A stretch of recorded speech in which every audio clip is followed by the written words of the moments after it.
Good morning, everyone. Welcome to our panel discussion on scaling carbon markets challenges and opportunities. My name is Menjing, and I am honored to guide today's conversation. Aviation contributes significantly to global warming due to the following issues.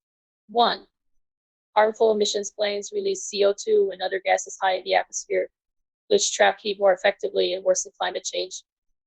2, growing air travel demand for flights is increasing, and without action, emissions could triple by 2050. 3, few alternatives, cleaner fuels, and electric planes are not yet widely available or practical for most flights. 4, weak rules. Current global efforts to limit emissions are not strong enough to stop the damage. The aviation industry is a tough challenge in the fight against climate change. First, we have David, Procurement Head of Squake. Brief description of expertise or relevance to carbon markets. He will bring us a speech about how Squake play an innovative method to meet carbon offsetting need of aviation companies.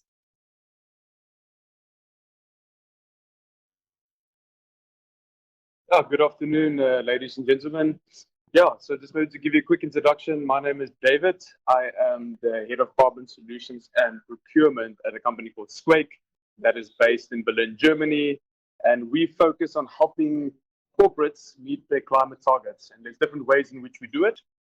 Maybe to just quickly mention, we operate in 3 different linears. We work with aviation companies, with airlines, in helping them reduce their carbon emissions and meet their climate targets. At the same time, we help corporate organizations that have a lot of travel emissions to reduce their emissions. And then the final part is the logistics space. So any shipping company, freight forwarder, in sustainable marine fuel focuses or in sustainable aviation focus or HPO for the road sector, we support them through booking claim systems in order to get to a point where they have the opportunity to resell and refinance the sustainable aviation fuels.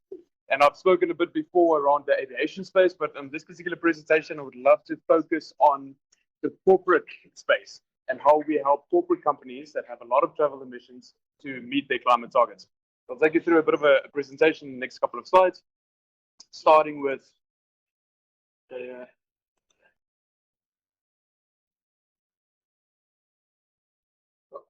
Chris, maybe just get a. We are just quickly having a technical difficulty, but we will adjust it now. There we go. So firstly, starting with the challenge, and we can see that the difficulty that big corporate organizations have when it comes to their travel emissions is that it's very difficult to manage the CO2 across the whole entire travel program. We'll go into that in a little bit with detail, but we know with big corporate complex companies, they have many different tools and systems that they use when it comes to their carbon emissions, and therefore it's really difficult to manage. And this is one thing our infrastructure helps with. If we then look a little bit around what these companies can do. So we have a 5-step approach at Squake. We focus in the first phase on 2 steps within the planning and then 3 steps within the action. Now, if we talk about the first thing when planning, it's about establishing a baseline. Now, what does that mean? You don't know, or you cannot know where you're going if you don't know where you come from. And because these companies have a lot of systems in which they track their carbon emissions, what we do as a company is we help them consolidate all this data into one centralized space that gives you one source of truth in order to determine their historical carbon emissions and develop then a baseline. From the baseline, however, now you need to look forward and you need to start planning. So here we help with setting up particular targets, and so that they can know exactly what is it that they want to achieve going forward, and how can we track their actual emissions in real time against these particular targets.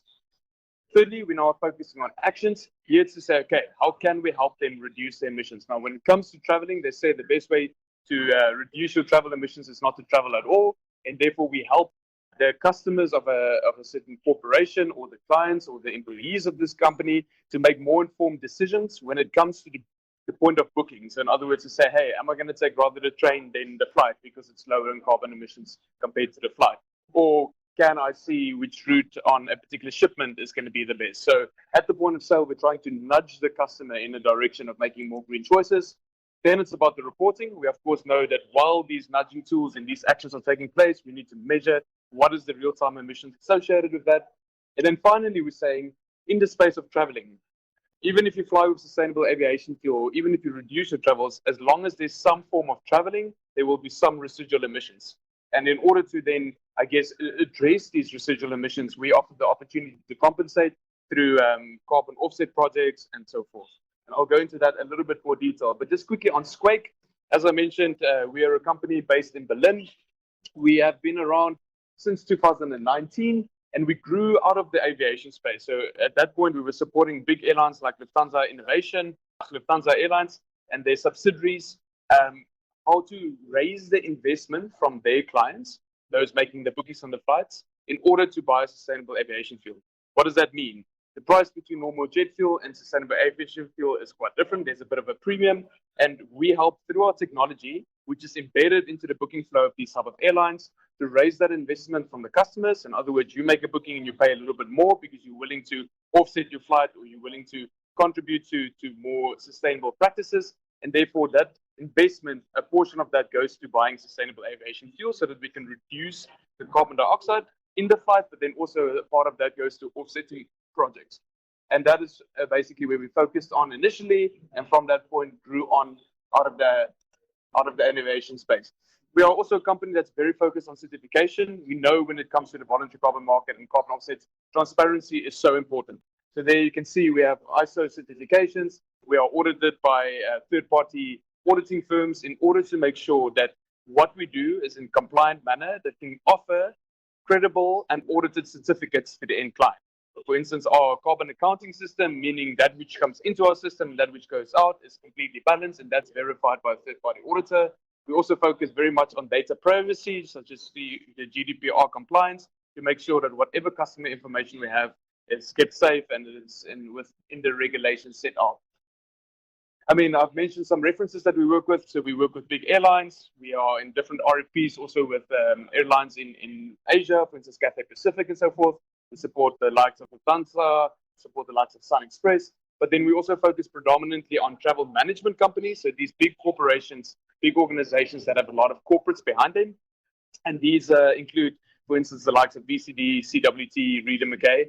And then we have the corporate side. So we focus on working with clients like Airbnb, so that in their booking flow, when you book a specific accommodation, you have the opportunity to be nudged into making more green decisions. And there are also then offsetting projects associated with that. We also work with the likes of big travel companies like Siemens that have a lot of travel emissions, and we support them in reducing that.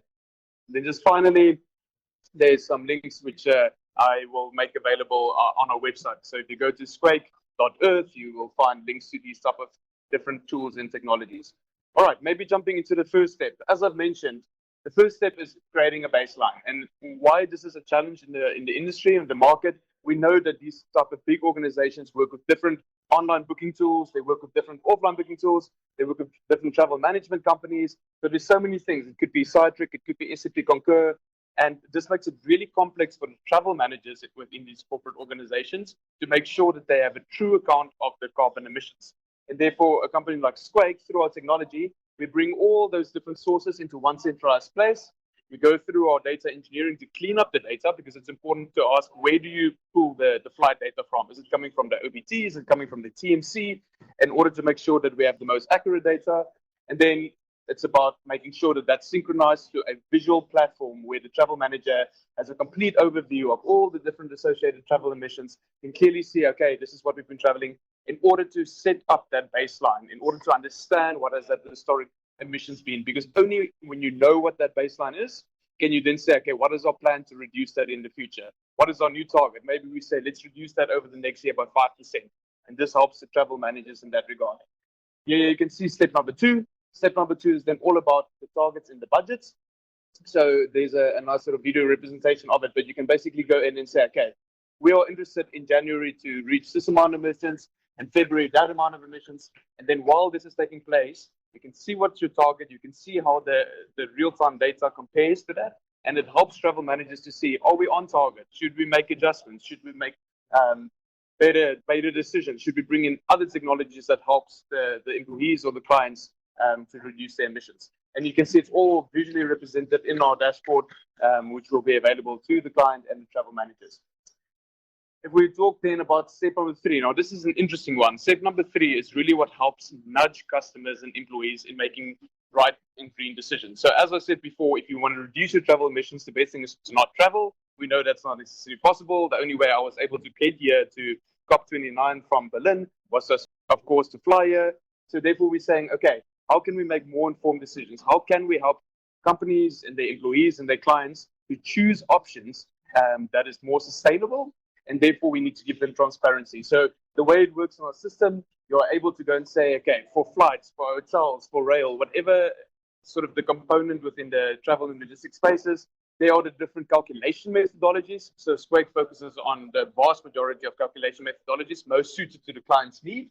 And therefore you can set that up in the background, like TIM or HMC or DEFRA, whatever the preferences of the particular client. Then we are saying this is then the back end. The front end, of course, is all these different OBTs, which is called online booking tools, as well as travel management companies. And to say, okay, then we need to integrate into them, because that is the point of sale. That is the booking flow at which the customer or the client is exposed to their choice of flight or hotel stay.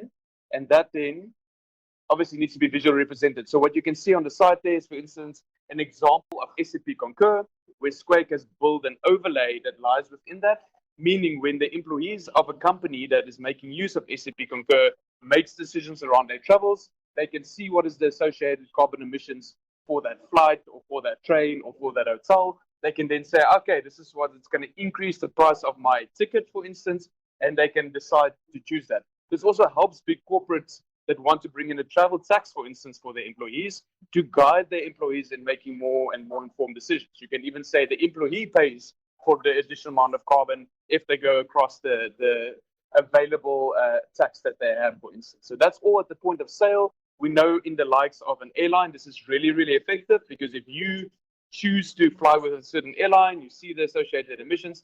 Already at the point of sale, it gives you the opportunity to choose the green fare, pay a little bit more. We've seen that the conversion before making the purchase is so much higher for clients that wants to contribute to the environment than after the point of sale. In other words, if you come back by email after they've made the booking and made the payment and say, hey, why don't you compensate your emissions? Why don't you buy offsetting projects? We see a very low conversion. But if you can do it in the booking flow at the point of sale, we see that it's really nudging customers in the right direction. That's step number 3. Step number 4 is then about saying, okay, now you have these nudging tools, you're doing the activation, the better decisions. However, we need to be able to track that in real time, right? At the end of the day, we know that the compliance when it comes to the reporting of organizations is really, really important. They have to, from the 1st of January, hand in these type of reports, and therefore we support them in seeing visually exactly what is happening, all the different points of sale, of the different channels coming in. It could be a company that's making use of Deutsche Bahn bookings, and they have SAP Concur, and as I mentioned before, they have a certain TMC travel management company that they support. There could also be manual uploads, because it could be associated to some train service that they use. So it's all these different tools that they are using, visualized in one specific space for the travel manager in order to see, okay, what is our reporting and how are we keeping track of it. And then the final step, as I've mentioned before, as long as you are traveling, there will be some residual emission.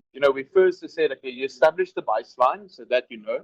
Then you have to go and say, what can I avoid? And we do that avoidance at the point of sale with the nudging tools. In other words, can I avoid some emissions by rather choosing this particular train rather than the plane, for instance, or taking this flight rather than that flight, or staying in this hotel rather than that hotel? So that's how we try and avoid it.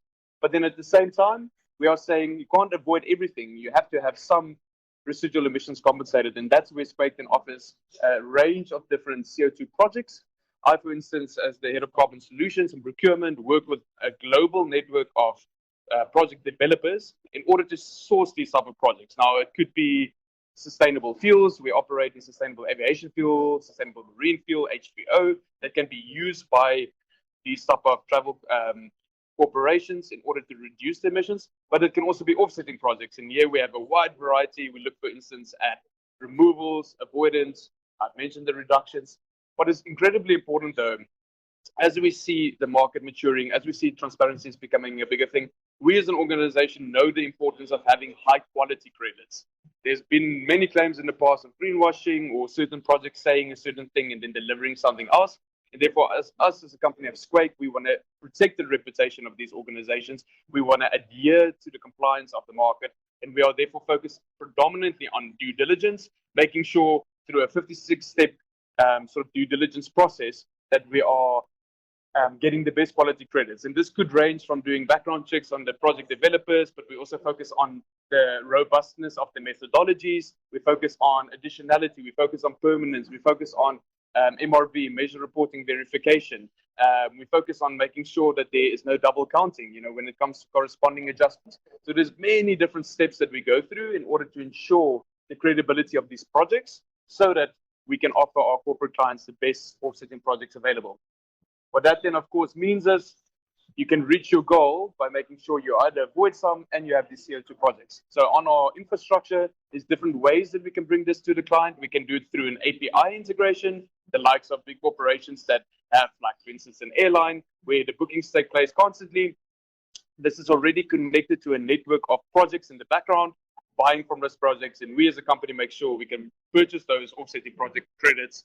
We take care of the certification, which will be offered to the end client. We make sure that there's a retirement of these credits, that no double counting can take place. So that's a big focus. At the same time, there's also our project dashboard, which allows these type of companies to empower their key account managers to go onto the dashboard, almost like an Amazon checkout, and you can say, I'm interested in this project. This is the amount of carbon dioxide that I want to compensate. You choose a project, it's multiplied by the price per ton, and you pay and you check out. So that's sort of the focus then. So maybe just to wrap it up, Squake with the 5-step program, helping corporate organizations, helping logistics companies, helping airlines to meet their climate targets. And we do that through our infrastructure and supporting our clients. So if you're interested to know more, please go to our site. You can look at squake.earth. You will see everything available there. Also, I think my details might be available where you can reach me by email. It's my name.surname@squake.earth. And I would be more than happy to have this conversation to see what is your corporation's need and see what part of our infrastructure can really support you in that regard. Thanks very much.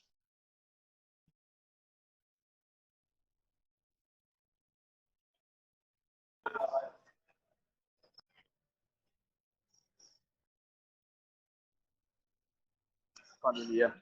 Yes. Yeah, a little bit louder than that.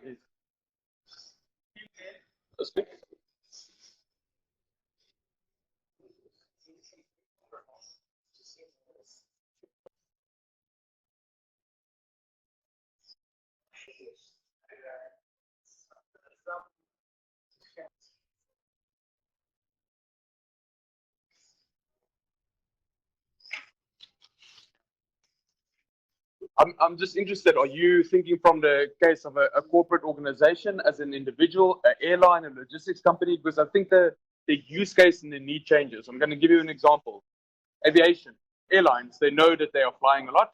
And in their case, they want their customers, you and me, flying from one place to another place, to contribute to flying with safe and sustainable aviation fuel, to contribute to buying offsetting projects, right? But it's because the airline can't pay for all of it.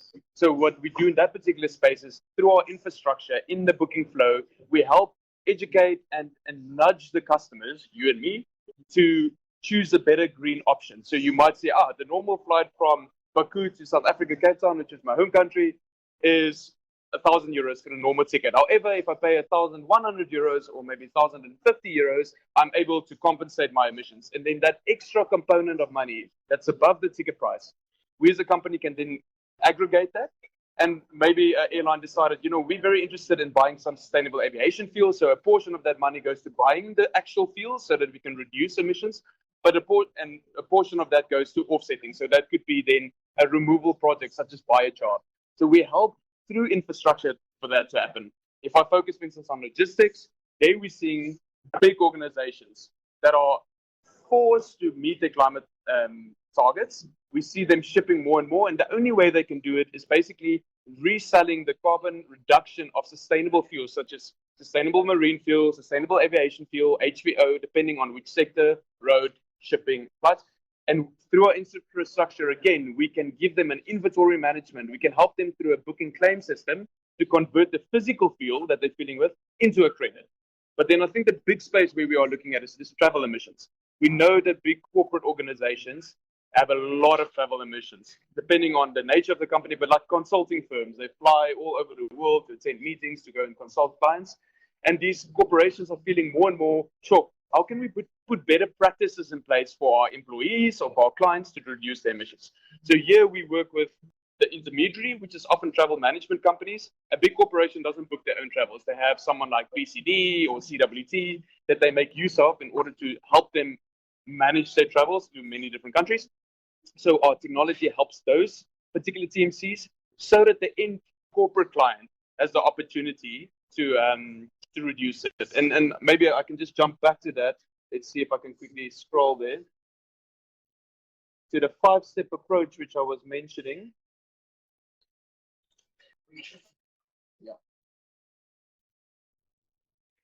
Sorry, I just want to present normally.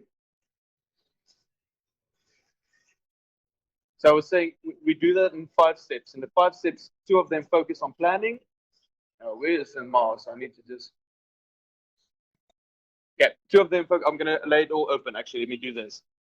So this is how we help corporate organizations, these 5 steps. We're saying before you can get even to actions and reducing, we don't think compensation is the best way, right? If you want to remove and reduce your travel emissions, the best is not to travel at all. However, we know that we're going to travel. I'm sure that you probably also flew here, similar to me.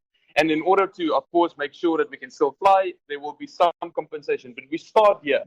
We see the need for these organizations to first develop an understanding of their historic emissions. Because big corporations have many different systems that they use. They use a travel management company. They use an online booking tool like SAP Concur, like Cytric.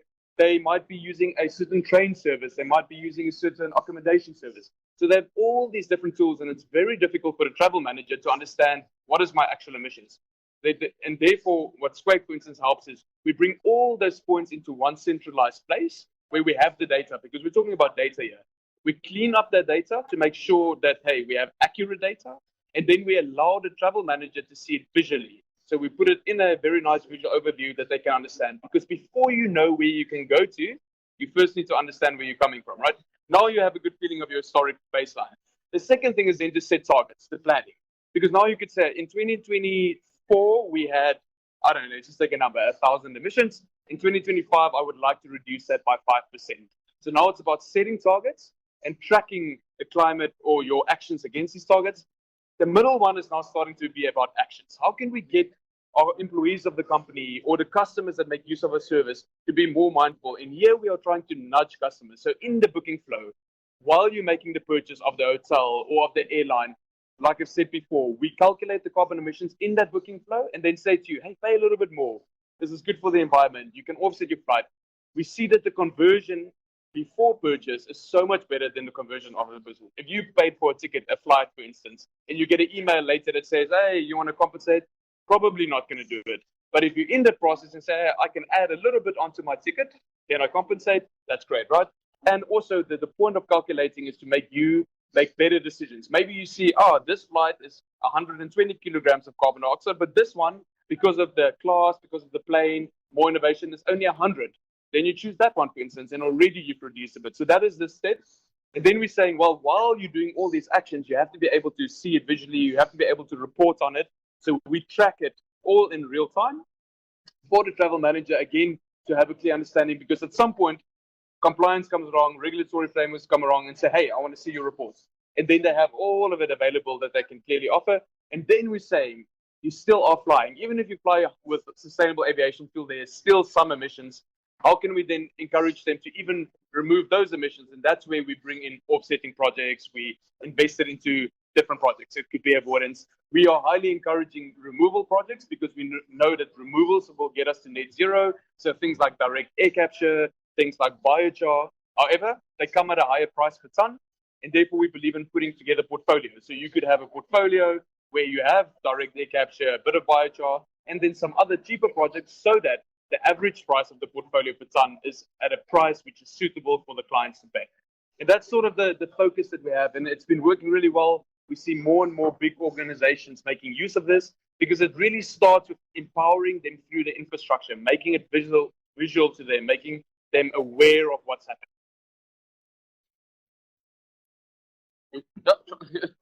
Another question? Yeah, sure. I think the mic is right there next to you.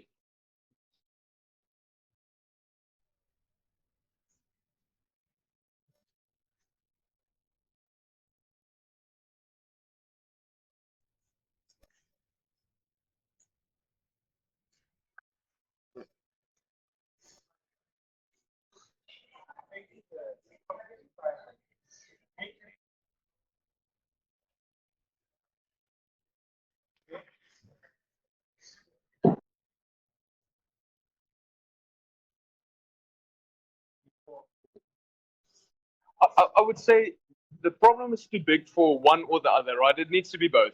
And I mean, we are still, and it's a slow progress, right? We are still in a place where we're talking about the voluntary carbon market, so no one's forced to.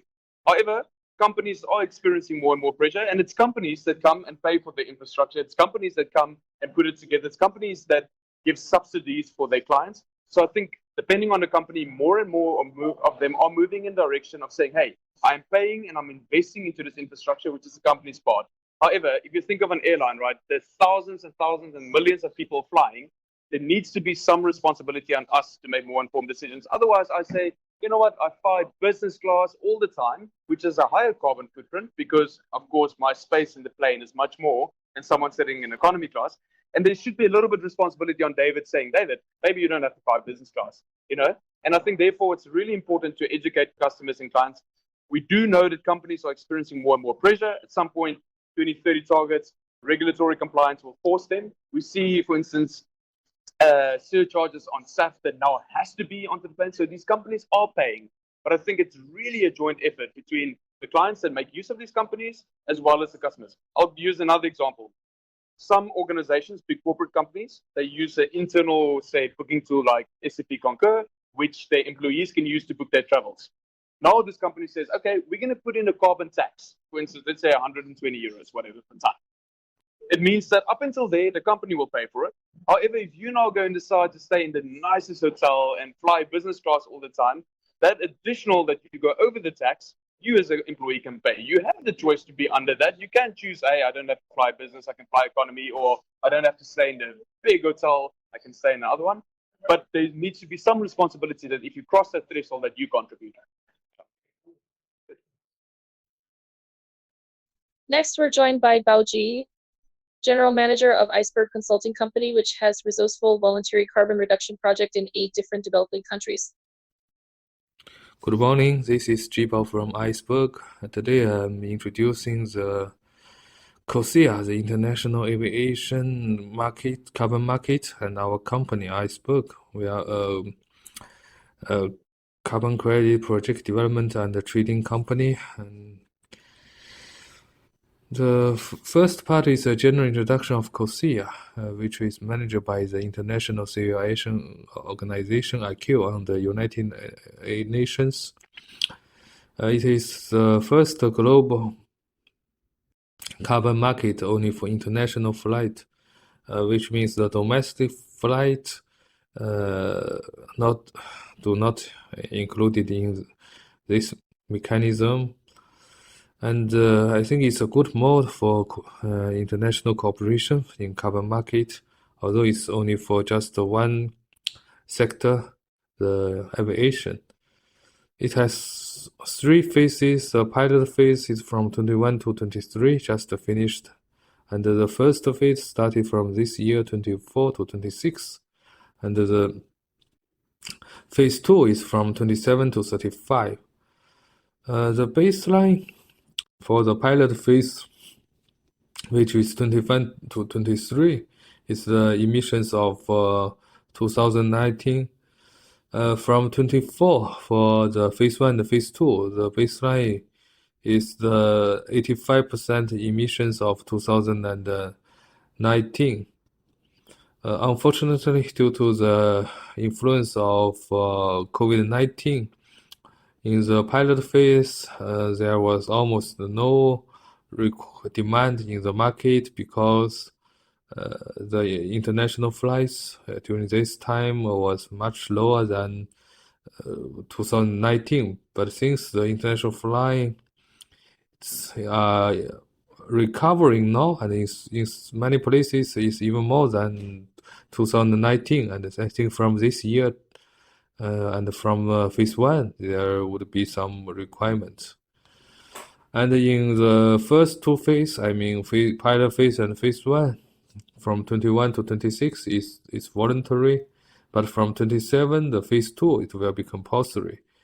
However, some countries like least developed countries or some small countries, they can be exempt from this scheme. But they can also voluntarily join it if they want. There are several different eligible carbon standards for the carbon credits which can be used in this scheme. It's the so-called eligible emission units, EEU.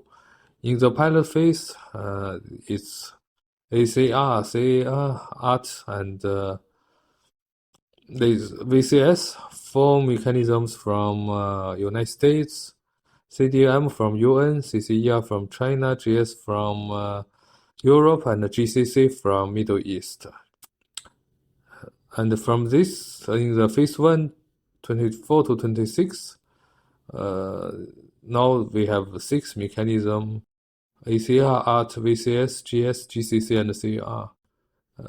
All of the 6 were approved for a pilot stage. So, in terms of the punishments mechanism, you have it needs the host countries, the participating countries to have some regulations, some rules, some laws for the punishment mechanism. There's no such arrangement in the level of United Nations.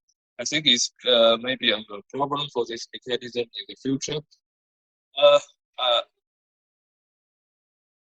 And there's some qualified carbon standard for this mechanism. It means not all the carbon credits from any mechanism can be adopted in the COSIA. In the pilot phase, there are around 8 mechanisms: the ACR, CAR, and ARTRIS and VCS. These 4 mechanisms from the United States.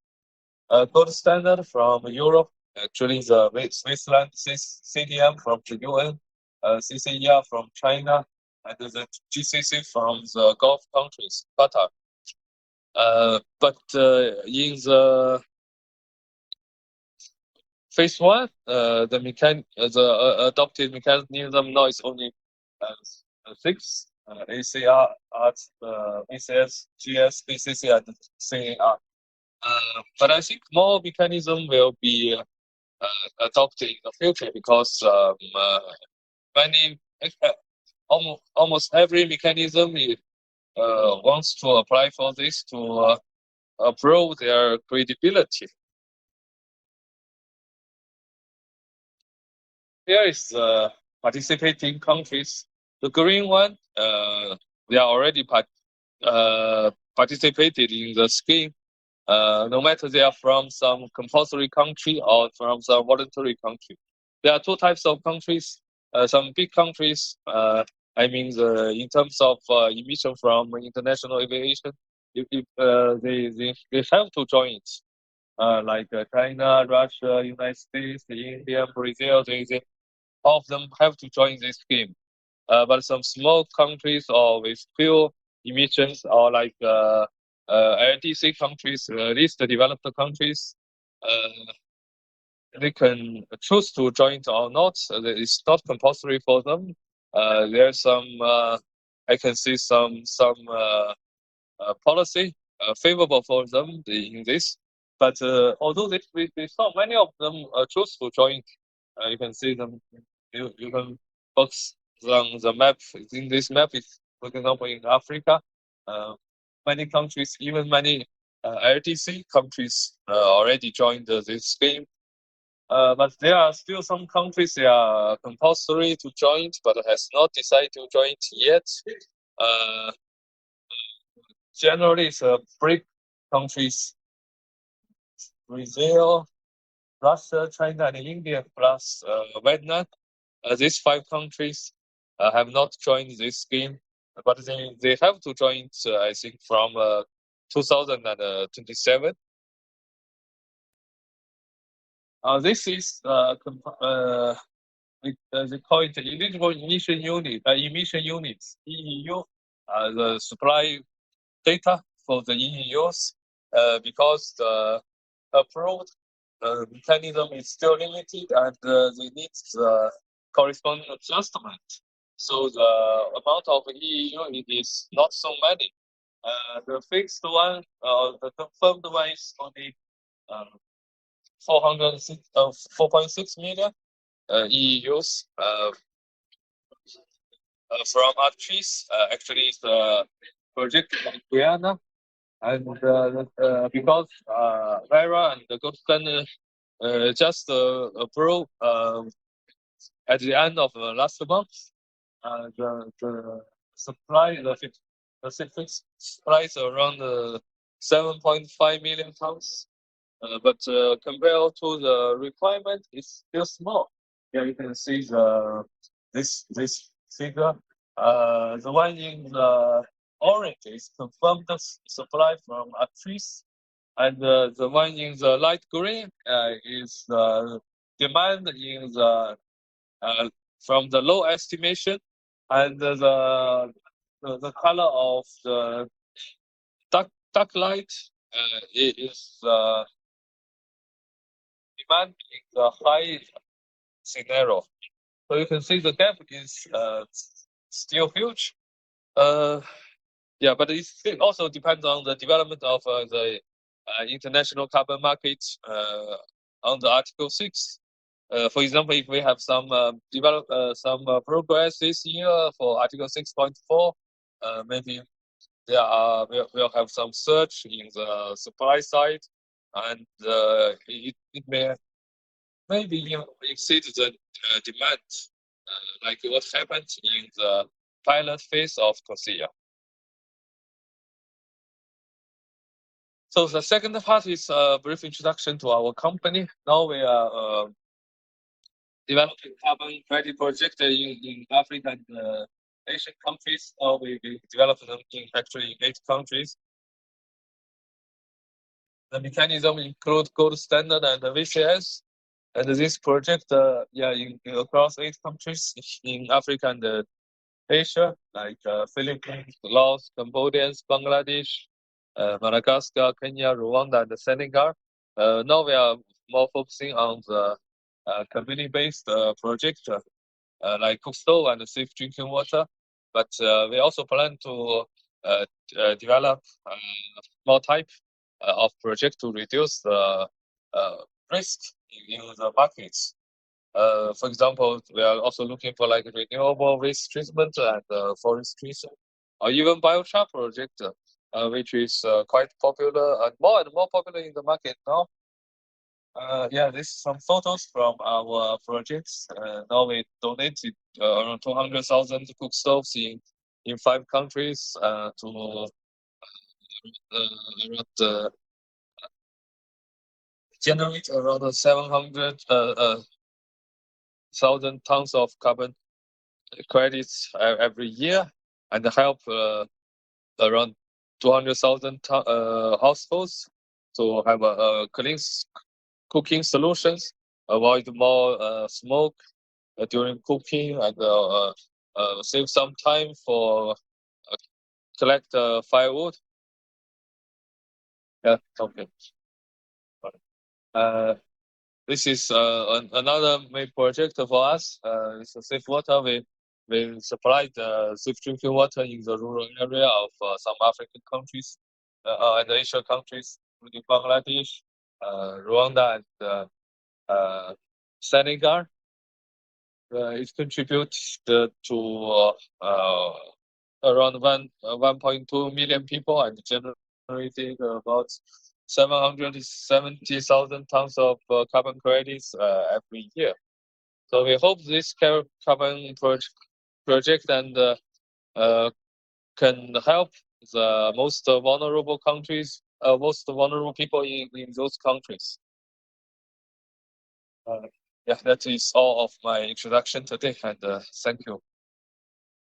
Thanks, everyone. Let's go into a panel discussion section. Question 1. David, your solutions have proven effective for aviation clients worldwide. Based on your experience, what advice would you give to Chinese flight companies that have not yet joined international carbon reduction initiatives? Thanks very much. Just maybe a quick introduction. I'm David. I'm the head of carbon solutions and procurement at a company called Squake. We have been operating in the innovation or aviation space for about the last 3 years, supporting big airlines like the Lufthansa Group and the subsidiary airlines as well as Sun Express. We see specifically the need for these airlines, as we know that aviation is a huge impact in their environment, to find a way that they can raise the investment for sustainable aviation fuel through the clients that's booking with them. So what does that mean from an infrastructure perspective? We basically, as a company, have sort of developed an infrastructure that can support in one calculation of these flights. So when a client goes on and makes a booking, it takes all the consideration of the flight class, distance, and so forth, in order to then educate and guide the person making the booking with respect to what are the associated carbon emissions for that particular flight. And of course, as they plan to be booking, they have then the option from green fare to choose the more sustainable option, which might be a little more expensive, because as you might know, normal jet fuel is priced here, sustainable aviation fuel is a bit more expensive. So someone needs to make up for that delta. So when these clients then choose that particular green fare, which is prompting them to making more environmental conscious decisions, that type of investment from them is raised by a company like us through an infrastructure, and behind that is a network of carbon projects. These carbon projects could range from, let's say, buying sustainable aviation fuel, which then of course reduces certain projects as well. So it could be projects such as biochar, which is a renewable avoidance projects. And basically that additional funds then go to the purchase of these credits in order to offset. So I guess that's operating more and more in the airline space. We see more airlines needing this because they see their importance and also regulatory frameworks that's pushing them more and more to meet their climate targets and needs. And therefore, if you talk about airlines in Asia and China and so forth, I think it's incredibly important that they start focusing on how can they involve their customers making bookings. Can you make it easy for them to be prompted in the direction of making more sustainable choices when it comes to flights? How can you educate? How can you make it transparent? And all of that is sort of encapsulated within the infrastructure at the point of sale. Because we see when you leave it to a customer to maybe come back after making a booking and say, hey, compensate your emissions, the conversion is incredibly low. But if you can do it before making the actual payment and nudge them in that direction, it could be really useful. So what we've shown these airlines, we can recommend if they start looking into these type of infrastructures in order to bring these solutions to their customers. Even if you start doing it on small scale, then you can increase it more and more over time so that you can buy more sustainable aviation fuel and fly more sustainably. Belgi, building on David's insights, how would you evaluate the challenges or opportunities for Chinese flight companies in adopting such initiatives? I think there are two different ways in this market. It's voluntary, which David now engaged in, and I included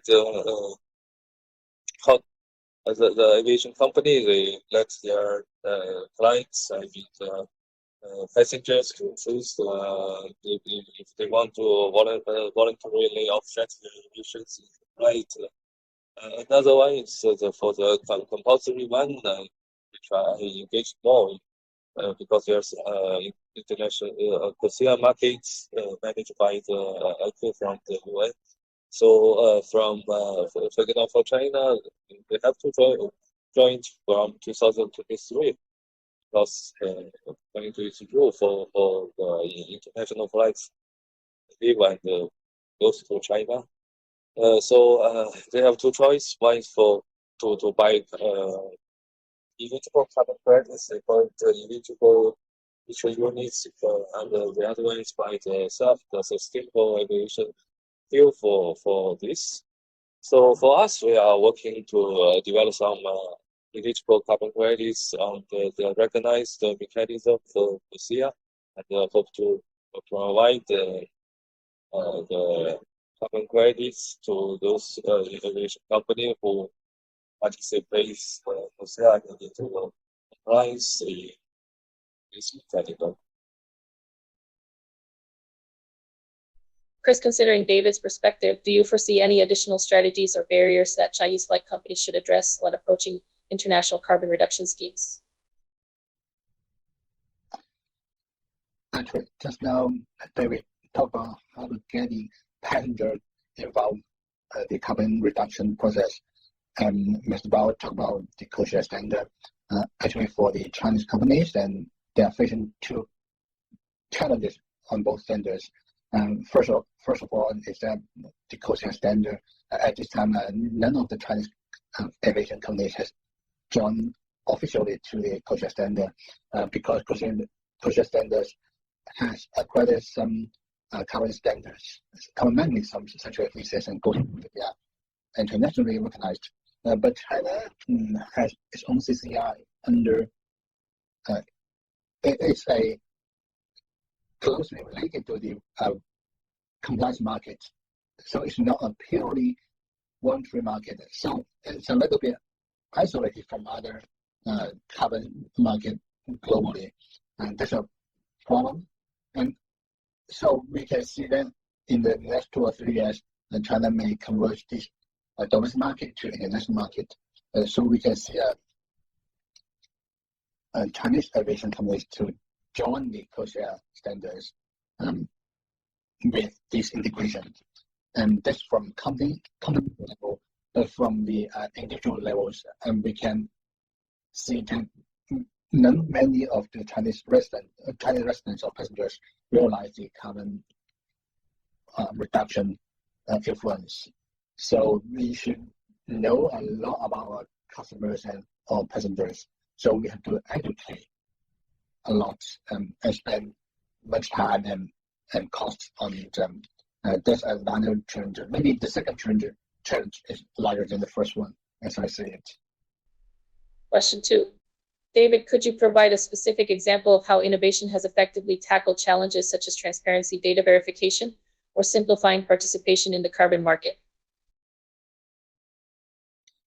Yeah, I've been thinking just of some of the clients that we've been working with. I mean, ultimately, as Chris mentioned, right, it takes quite a bit of effort and quite a bit of focus to get this infrastructure embedded into these type of areas. And however, at the same time, we've seen cases where slowly but surely the adoption of the clients and customers when it comes to these B2C solutions, but even B2B, I actually forgot to mention that, you're 100% right, Chris, in so many ways that the individuals take longer to get educated. But then we also know these airlines have big sustainable aviation fuel programs with other corporates. And it's also incredibly important to provide them that infrastructure through inventory management and so forth, so that you can empower their sales teams to say, hey, this is 10% aviation fuel available, production, this is something else. So the first thing is both directions. And we've seen with some of the airlines that we work with that the adoption rate is increasing more and more as you bring these solutions to these type of airlines, as the customers become more and more aware of the footprint, to see the type of flights it can take. And we've increased that sort of conversion rate by a few percentage points over time as this becomes more embedded into the well-needed travel. You can see these particular opportunities. So yeah, I think there's various cases, and I'm going to of course discuss the details with these clients that we work on, that we see over time that the data points in direction becoming more aware of sustainable aviation fuel and incorporating it into their flights. But we've also seen now with some airlines that they have a mandatory surcharge that will be put on the ticket price in order to ensure that, for instance, sustainable aviation fuel of 2% and the mandatory requirements around that can be covered. So it's voluntary, but it's becoming in some ways less and less voluntary for flights, because you see that a carbon tax needs to be available on the flights. It cannot just be that one by emission. And the data proves that it's moving more and more in that direction. Of course, price is always a big question around sustainable aviation fuel. So now in the market, we have seen reductions in that price. That, of course, makes it way more favorable than for the clients to add that onto their sales ticket price. Biology, based on David's example, what additional insights or perspectives can you share regarding addressing these challenges in the carbon market?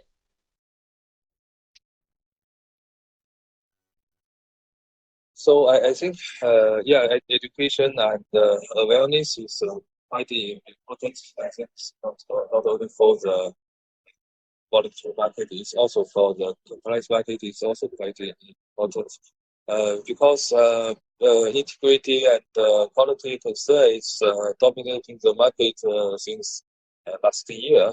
So a lot of opposition opinions are coming from not only for the compliance one, even for the not only for the voluntary one, but even for the compliance market.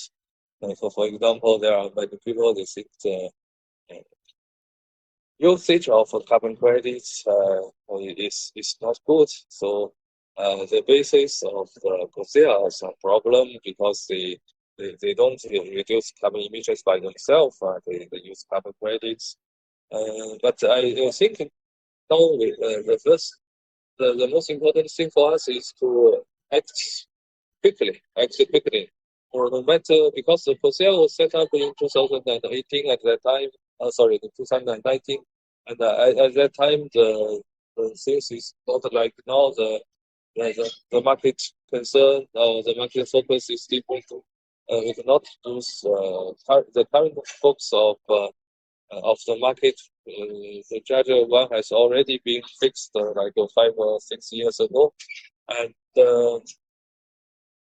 I think the most important, the biggest advantage of OCI is the first global cooperating carbon mechanism. More than 100 countries already participated and show their ambitions for reduce the carbon emissions. And this is quite important. To the contrary, like IMO for the shipping sector, we hope to have the highest standards. Use kind of allowance system, the kind of trading system, not use carbon credits, but because it involved around 200 countries, the difference between those countries are quite huge. Some are very rich, but some are quite poor. So their ability to accept the cost increase because of carbon are quite different. So it's very difficult for them to make an agreement on this. So as a mechanism under the IMO, I think delayed for several years also. The started its food has a higher quality, but what we think there's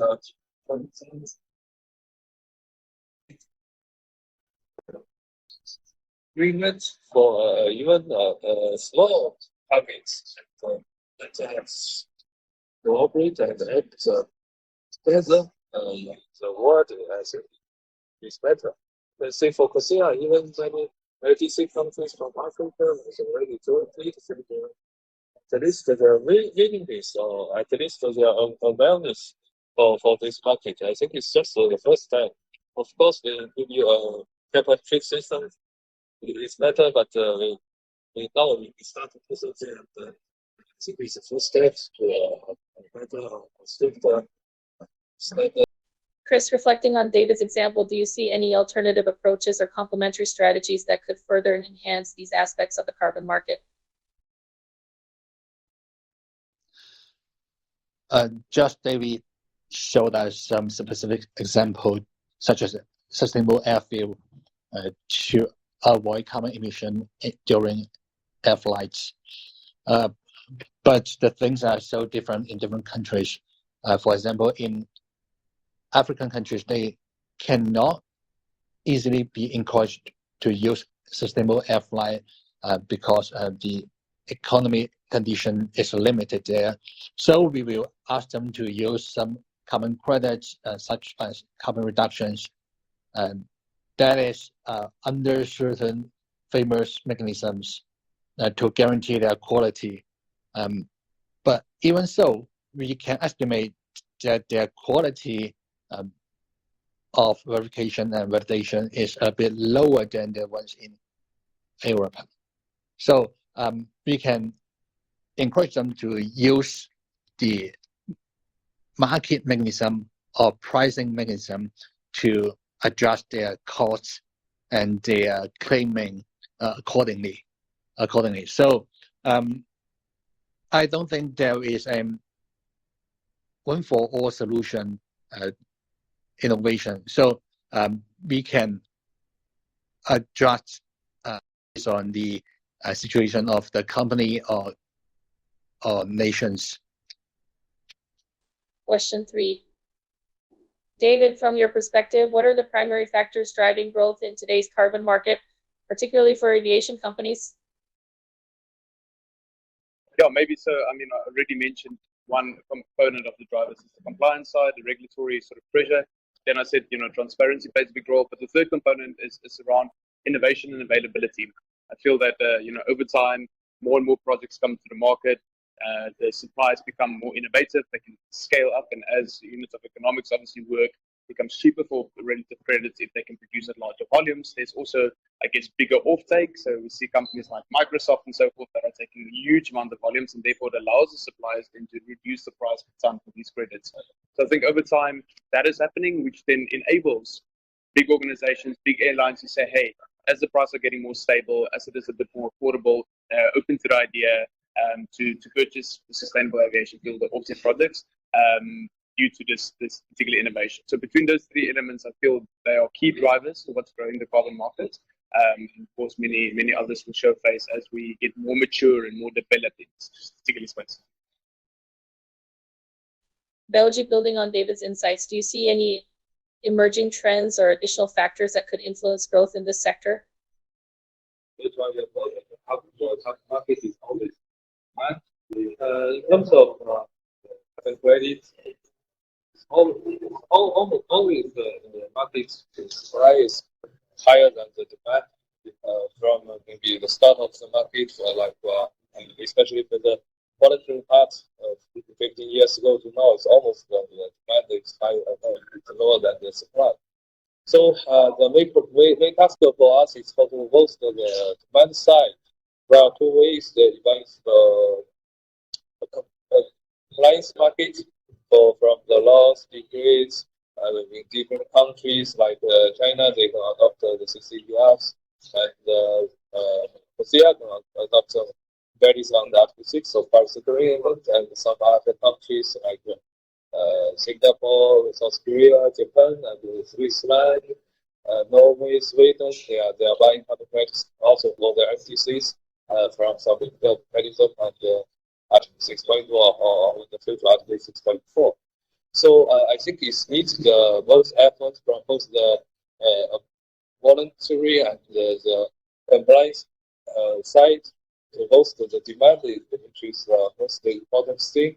And I think for this, we need, like the slogan of yes, COP, we need more solidarity of the market. Yes,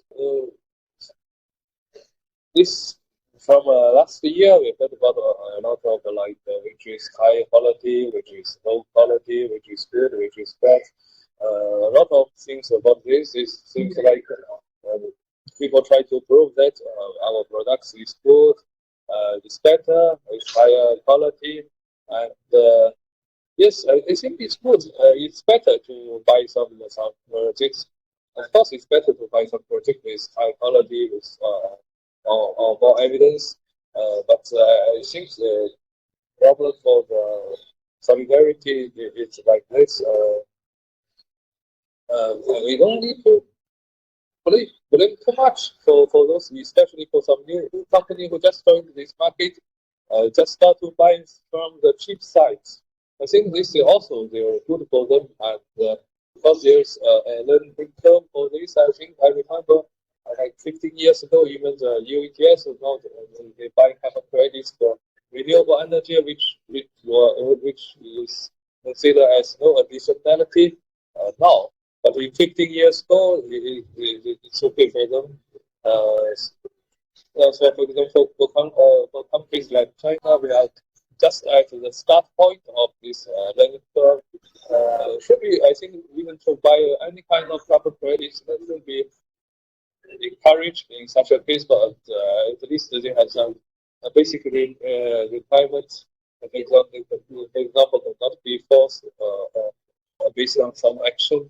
There's not really happen. There are some basic requirements, but above this, yes, it's different level, different areas of the requirement. Someone want to buy the good quality, someone want to buy the cheap one. Just let them buy, just let them use it because we need to get more solidarity in this market. There are two major reasons for this. The conditions in different countries are quite different. Not such a unified standard to remark what you are doing is good or not. Someone from the perspective of Europe, maybe it's not so good to buy renewable credit, but in terms of China, it's still a good because at least in China, the majority, I think, about more than half people still think the climate change and the carbon trading is kind of a lot to hinder the development of the developing countries. If you see some social media like the WeChat, there are some articles. If you see the climate change, it is a plot, blah blah blah. You will see the more than maybe 100,000 people read it. If you just introduce like high quality projects, biochar, blah blah, maybe just 1,000 people read it. It's a fact. We cannot just limit us to a small cycle like here. Here, if you hear, everyone is supports the climate change, everyone is thinking it's good, support it, and then you just think, okay, could we go out of this cycle? The same thing, things will be similar, but it's not true. We need to go out and to hear what people are really thinking about and how to change it or how to make it make some even small change gradually. This is one. And the second one, I'm afraid, and when we are still arguing about this, but our big enemies is coming back, like the new President Trump. He also believes the climate change is not a factor. So under the pressure of the big enemies, we are still argue some small things internally, not unified to resist this new attack from the big enemies, and they will cause some big or even fall of this industry in the next several years or have some setback. And the last thing, this market is very small. If we treat back its history, you can see how when the market is good in a good situation like 21, 22, even all types of carbon credits at a good price, no matter from renewable or from some coastal, or even from forestation. But when it's in a bad situation, in the recent 2 years, no matter which you have, everything is difficult. I think the market is too small to be divided into like a different tendency. Okay, you make us believe some removal project is good, and then the removal will go up, others will go down. I think it cannot be approved from the history of the last 15 years. Yes, some removal they have a high price, more than 100 US dollars per ton now, but it's too small for the market. It's just like some showcase. It's not the real market. Even for this projects, some get very high project, but they even know some similar project in Africa. They don't know. They even don't know they can sell carbon credits. So it's just we are in the market. It's good. We are all good. If you are bad, Chris, considering David's points, what strategies or considerations do you believe aviation companies should prioritize to capitalize on these growth drivers? Yeah, I think it's very inspiring that innovation has always been in the market. First thing is that all innovation is leading to more transparent to the market. Anyway, in many cases, it's good for the buyers of the outside. And actually, we know some innovation leading to a higher quality for products, such as the removal components, etc. criteria. So that we know that companies in different countries or entities in different countries, they are different stages. So they don't have the same awareness. But in this case, I agree with the part that we should accept that maybe Chinese doesn't bring any international companies, but they don't have a strong awareness. So we can allow them to, from the very beginning, to purchase some lower GT projects that have mostly lower prices. And that is instead of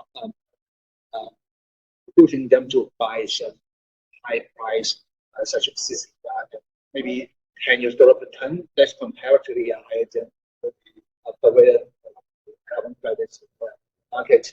So in this kind of projects, okay, they are under and compulsory related market in China. They are adopted by the Chinese government, but they don't have enough transparency, such as additionality and monitoring process, etc.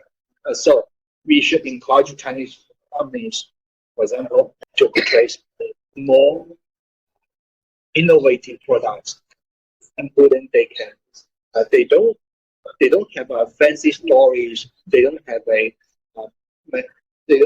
adopted by the Chinese national government. But if they can prove they are moving forward toward the climate action, they are contributing to the climate change. So we can accept these kind of activities and turning them into tradable and retireable carbon credits. This is what we want Chinese companies to move more step forward to accelerate, to get the carbon market more healthy. This is what we can do from the innovation perspective. Yeah, maybe that's the most important point for innovation. Now, I'd like to open the discussion to our audience. If you have a question, please raise your hand or step up to the microphone. Let's aim for 1 to 2 concise questions to allow as much participation as possible. Thank you to our panelists for their insightful contributions, and to all of you for engaging in this important discussion. It's clear that scaling carbon markets requires a collective effort driven by innovation, collaboration, and a shared commitment to sustainability. I encourage you to connect with our panelists after this session to explore ideas and partnerships further. Together, we can turn challenges into opportunities and make meaningful progress toward a more sustainable future.